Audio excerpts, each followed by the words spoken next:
Hey everyone, welcome back to the Fully Loaded Mortar and Pestle Pharmacy channel. My name is Nick Pender, your friendly neighborhood pharmacist. And today, let's take a dive into the world of hospital pharmacy. So why am I qualified to talk about hospital pharmacy? So pretty much since I graduated in 2018, I've spent the last 6 years in hospital pharmacy. It's where I've started out. It's kind of like my bread and butter. I probably will always be involved in hospital pharmacy. So let's get into it.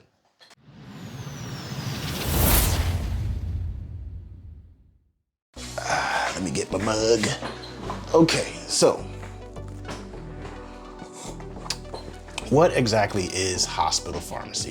All right, the term hospital pharmacy is pretty broad. It actually covers a lot of different roles inside of a hospital system that pharmacists can engage in. So let's break down the roles. First role is probably the one that your professor told you about. It's a clinical pharmacist, right? These pharmacists focus on the appropriateness of patient's pharmacotherapy. They will make dose adjustments, do antimicrobial stewardship. They will engage in anticoagulation management, critical care.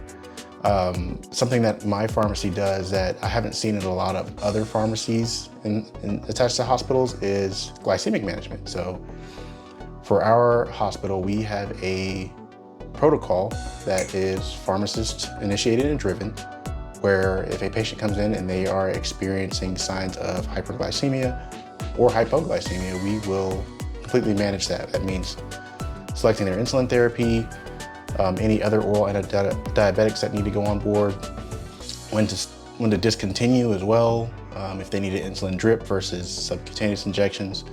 We manage all that. It's 100% pharmacist driven. So I think if you're a clinical pharmacist right now and you're hearing that and you're not well versed on glycemic management for inpatients, you might want to look that up because that's probably a protocol coming to a hospital near you soon. All right, so that kind of runs what clinical pharmacists do.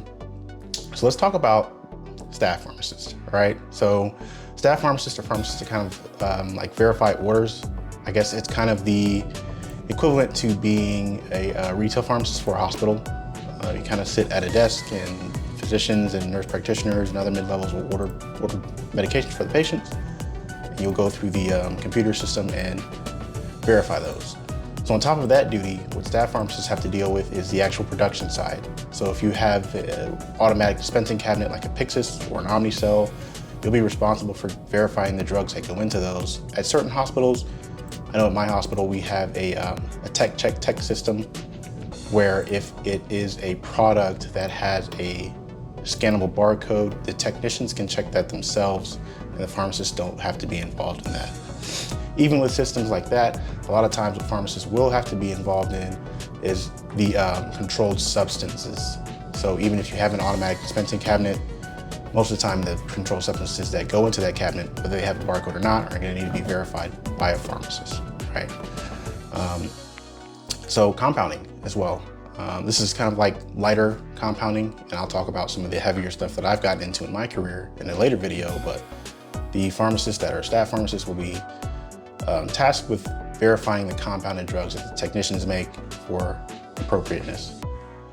All right, so the next role is specialty roles. All right, so this is kind of like sweet spot stuff. Depending on the facility that you're at, some of these roles exist and some other facilities don't really invest in these roles. They'll either use a mixture of clinical or staff pharmacists to cover all of these kind of duties. So these include ER pharmacy. At my hospital, we used to have an ER pharmacist. We don't really have that anymore.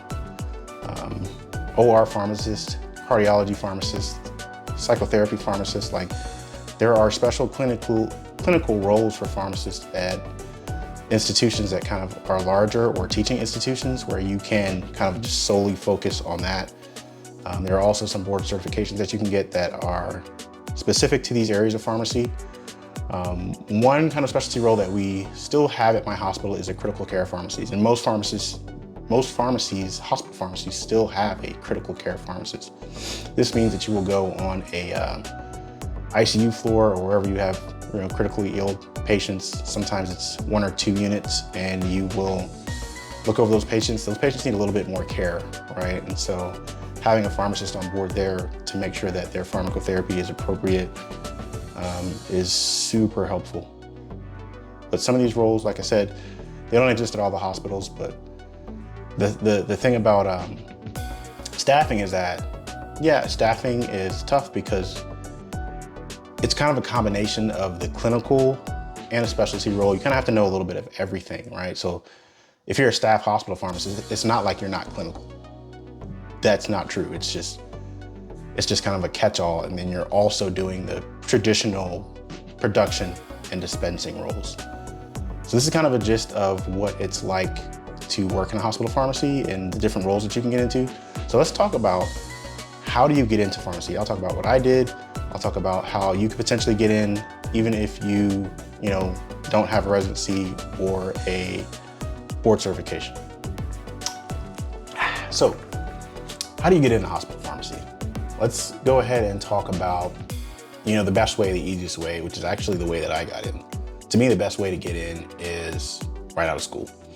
I started off as a technician in a hospital pharmacy, and once I got into pharmacy school, I turned right around and started doing interning as a pharmacist intern for a couple of different hospital pharmacies, actually. That was always where I wanted to go. I was always where I thought I was gonna end up.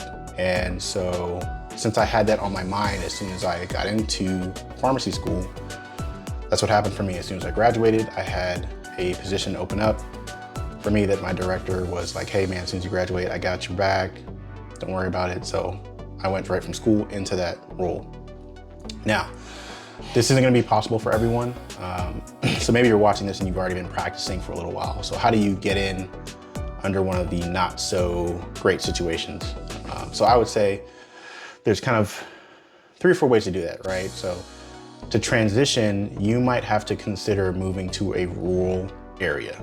It's not super attractive, but this is something that works, right? So I have a friend of mine, as well as several other people that work in the hospital with me that have come from retail, moved somewhere out in the middle of nowhere in the Midwest. It's kind of a, not so great kept secret that they're always looking for pharmacists in Alaska. I had a friend who did that. Went to Alaska, did a couple years, and after that started applying to roles closer to where they actually wanted to live at, and successfully got multiple offers actually in the city where they wanted to live. There is also kind of committing back to getting extra training. This can be costly. I don't recommend this, lightly, but if you just absolutely have to get into clinical pharmacy, you can't find a role in a rural area, or maybe your home life situation won't allow you to be able to just pick up and move. You still may have to move for this option as well, but you can apply and do a residency. Residencies don't pay well. They're pretty much going to pay you like maybe a little bit more than a pharmacy technician for a year, and you're going to work like a dog. Like everybody that I know that I've spoken with that has done a residency tells me it was one of the roughest times of their life, man. It was not an easy thing. It's not something to take lightly. You have to think about that. Are you really willing to commit not just the finances, but the time and the energy to doing that residency, just to turn around and get a job that may actually, when you're starting out, pay less than your retail job, to be 100% frank with you. So really have to think about taking that route. I feel like I would call that the nuclear option.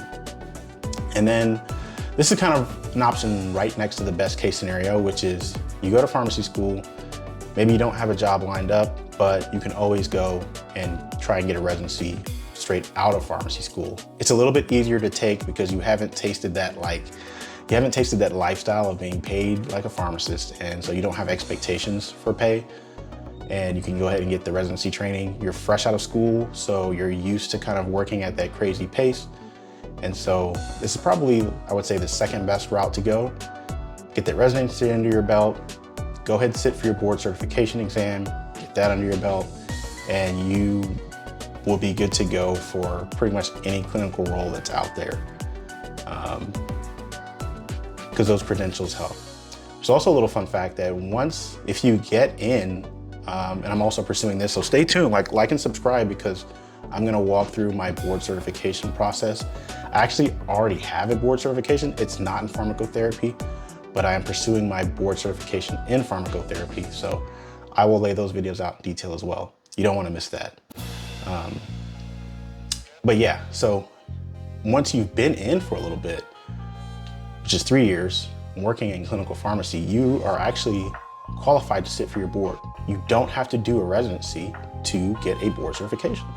So if you're like, man, I missed my chance to go to residency, I went to school, I really want to get a board certification, so do I need to leave my retail job or wherever other pharmacy sector you're working in, go do a residency to get my board certification? No. If you can find that rural job, you can do that job for 3 years. You can go there, do that job for 3 years, and then sit for your board, and then you have the credential.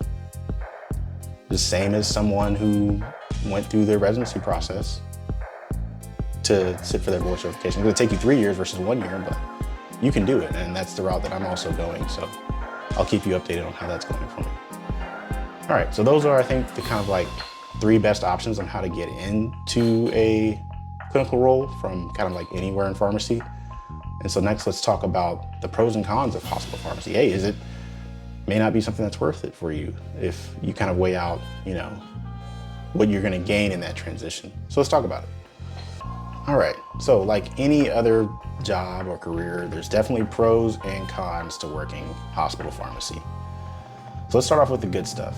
As you can imagine, it's great work-life balance. I can say that since I've been working in clinical pharmacy, I am able to work at the top of my license for one, and be a dad and do all the other things that I need to do in my life without a super crazy amount of stress or invasion into like my personal private life.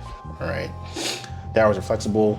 Most of the time you're going to be able to work out hours that work for you with your operations manager, because hospitals are 24 hours a day and they always need coverage. So between the rest of the pharmacists that you work with, you'll be able to work out in a schedule that's kind of fits your personal life. All right.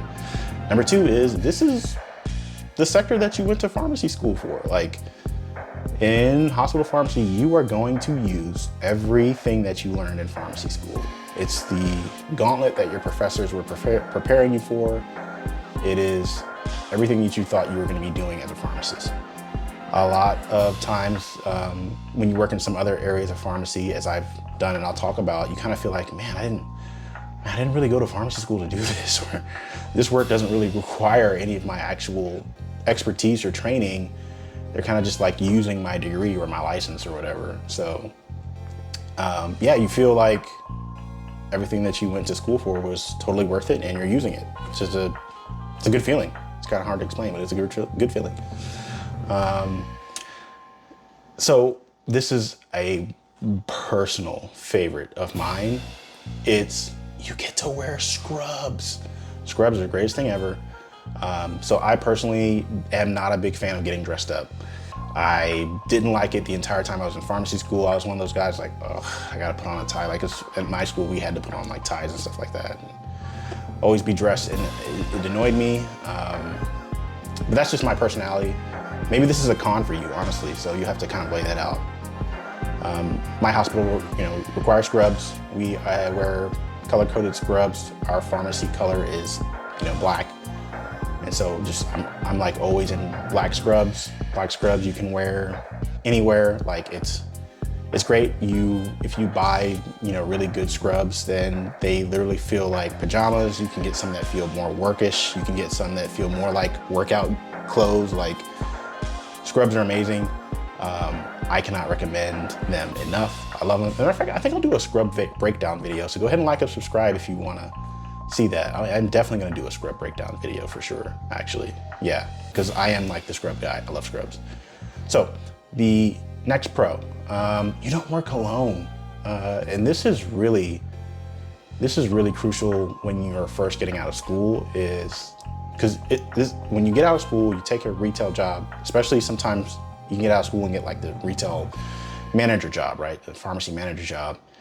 And they stick you in that pharmacy for, 10, 12 hours a day by yourself. And maybe you have like an hour overlap with another pharmacist. No, not in hospital. I was actually trained as well. Like, how many times have you gotten a job and you weren't trained? So when I got my hospital job, I was trained for 6 weeks. which is a huge plus if you've ever been to a job that you haven't been trained at all at. So being able to work with pharmacists and actual training protocols that get used and enforced are another huge pro of hospital pharmacy. All right. So with all that being said, let's talk about some cons, okay? Because it's not all great. I do think this is mostly great, but there's a couple things that can be a little off-putting or annoying about hospital pharmacy, okay? So the first con is it can be tough to break into, like we talked about earlier. You're gonna have to either get in right out of school, or you're gonna have to do something that may be kind of drastic to get a role and get in. It's just a highly desirable field, just like any other highly desirable field. It's competitive, and you're gonna have to do some things to compete, all right?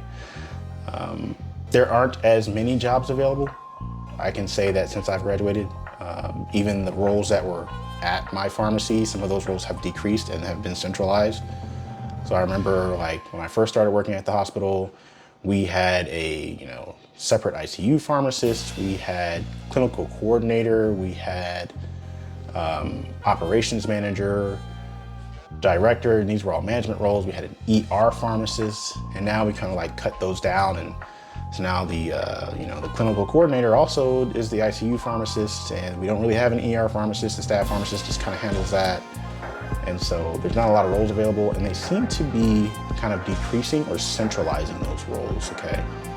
So that's a definite con.